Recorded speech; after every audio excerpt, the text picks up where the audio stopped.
Hey, what's up? How's it going? My name's Jake. Welcome to my show. You got time for a beer? I do. You can find me on Untapped, YouTube, Twitter, Instagram, all at tubajake_69. Just figured I'd let you folks that are watching on Instagram know, because I know that it cuts me off after about a minute. So I want to make sure you know you can find me in all those places, and it'd be cool if you did. Share stories. It's a good time, because that's what I do. I share a story. What we got for today is LoSun by Bell's Brewing Company out of Comstock, Michigan. Kalamazoo, really, if you're in the area. But I've heard that they've sold out to New Belgium, which is okay, but it's not the same. Definitely not the same. It's a low-cal wheat ale. Should be pretty good. Was, if I remember right. There's lots of other stuff on the back here. I'll see you guys later. That's all of the Instagram people. So now we can get down to brass tacks, or the beer, like we should. So what else does it say about this? It says it's a 4% alcohol by volume, which is awesome. It's got a shelf life on it of 6 months. Unfortunately, it does not say anything about a date anywhere that I can see so far. So there's that. So not to keep it too long, I guess. We'll see how long this really actually keeps. I want to know. It says, LoSun is the first low-cal beer in our wheat series. Bright and smooth with subtle citrus hop aromas. This easy-drinking wheat ale is only 110 calories and sessionable any time of the day. Sometimes a little sun is all you need.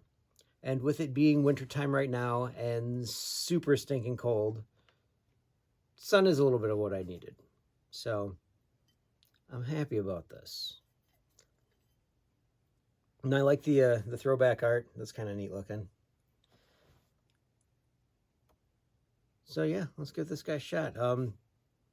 Says pretty much what it said before. Bell's, Comstock, Michigan, 110 calories, LoSun, wheat series, low-cal wheat ale, brewed and bottled by Bell's Brewery Incorporated, Comstock, Michigan.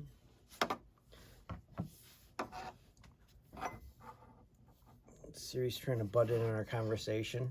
Who knows why? So I'll open this up. So I got,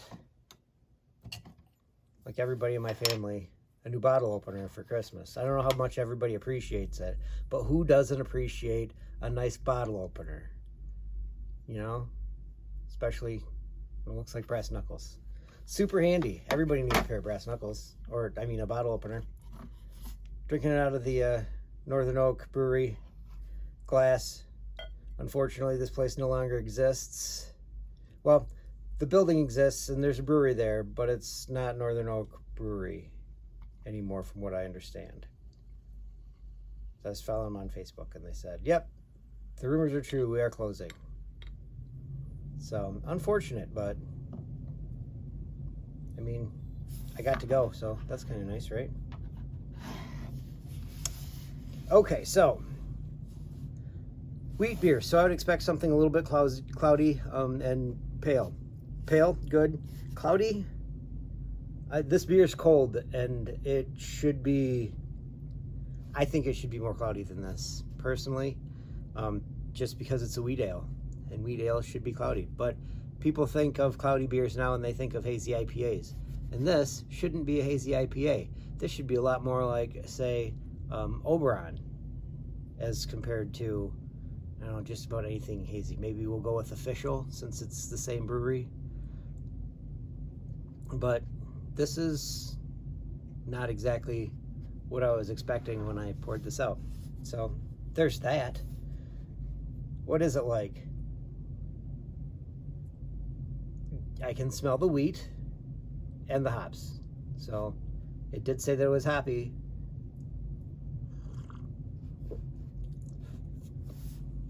There's a definite citrus hop flavor to it. I'm not quite getting the wheat that I was expecting, but it's not bad. You could drink a lot of these. I'm not gonna say that it's watered down, but it's not malty. Malty. I swallowed that last T. It sounded funny to me. Probably just to me though.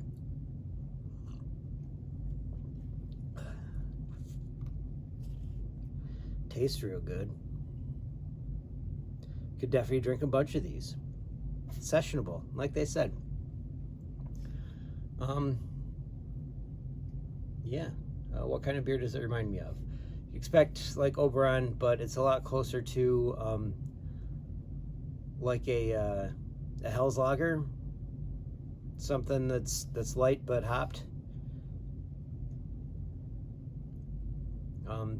You might think along the lines of the All Day IPA, but the All Day has more of a malt flavor and it's heavier on hops. This one is fairly heavy on hops, but the malt flavor is super subdued, I guess is a good word for that.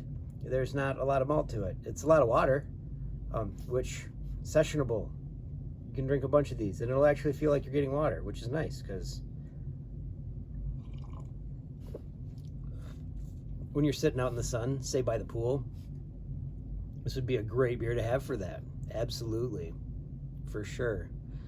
Skiing, you can see that. The only problem is this is a bottle. Don't go skiing with bottles unless they're plastic. But that's weird, so don't go skiing with bottles because you'll fall, and when you go garage sale, you will have glass all over in your chest because that's where you're going to keep your bottles more than likely. Don't ski with bottles. It'll hurt. Let's see. What kind of a story does this remind me of? Actually, this reminds me of disc golfing with my brother in the summer on an off day from camp. Went to, I think we actually went to the store and picked up a 12-pack of Molson. And then we're doing our laundry, but it was just the two of us. So it must have been that he was not with his now wife, but his girlfriend at the time. Either she wasn't there, or she was busy, or he just wasn't with her, and we went and did our laundry at one of our places.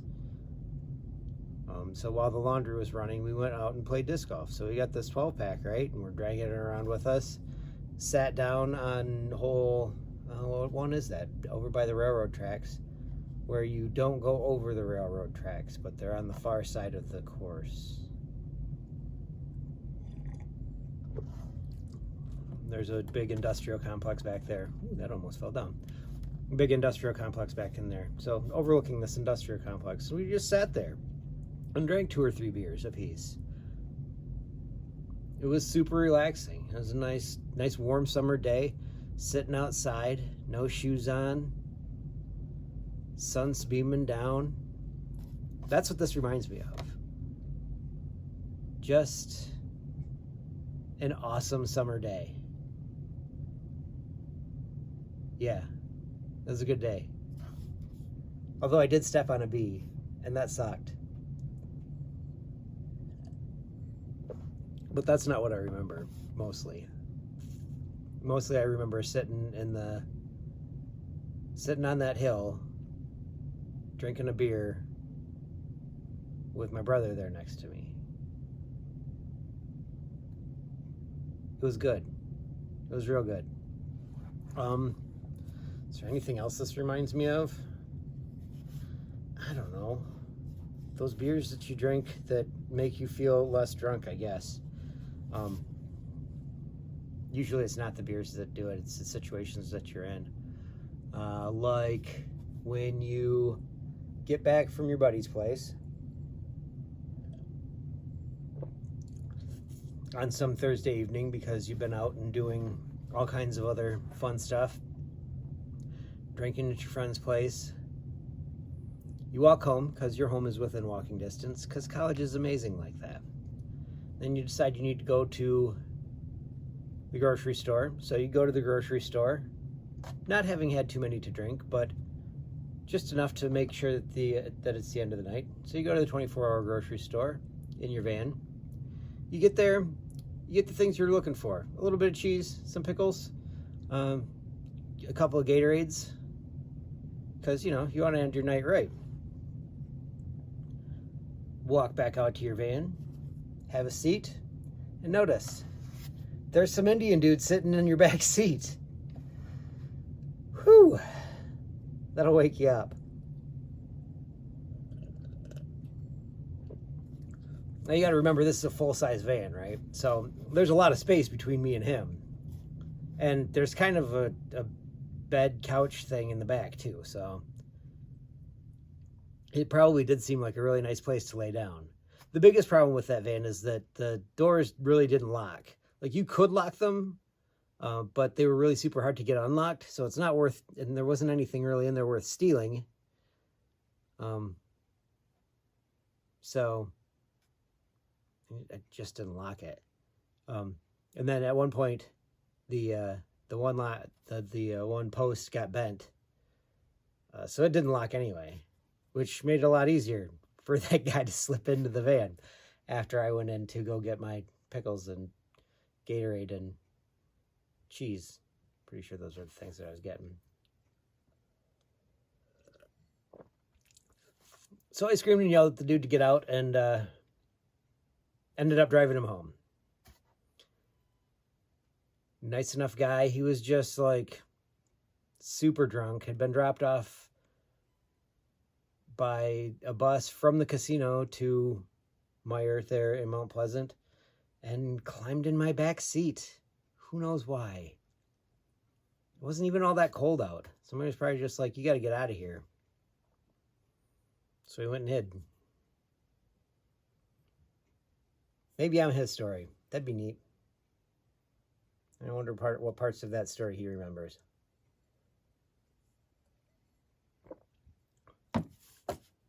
Good times. All right. So I have a quote for you. But first, you can find me on Untapped, YouTube, Twitter, and Instagram, all at tubajake_69. Sometimes I think maybe I should get something that says that real big. So I can be like, hey, go to here. But I don't think I'm going to do that either. Although it might be fun to do that. Maybe one day. We'll see. Sorry, playing on my watch a little bit so I can see what's going on. So, anyway, like I was saying, I've got a quote for you. This one's from George Foreman of grilling fame and also a man with very large hands with several children named George. He was a boxer. He says, heroes always have their scars. Some you see, some you read about later on. Everybody's got a story. Can't always tell what that story is. Anyway, it's good talking to you. I'll see you next time. We got time for a beer.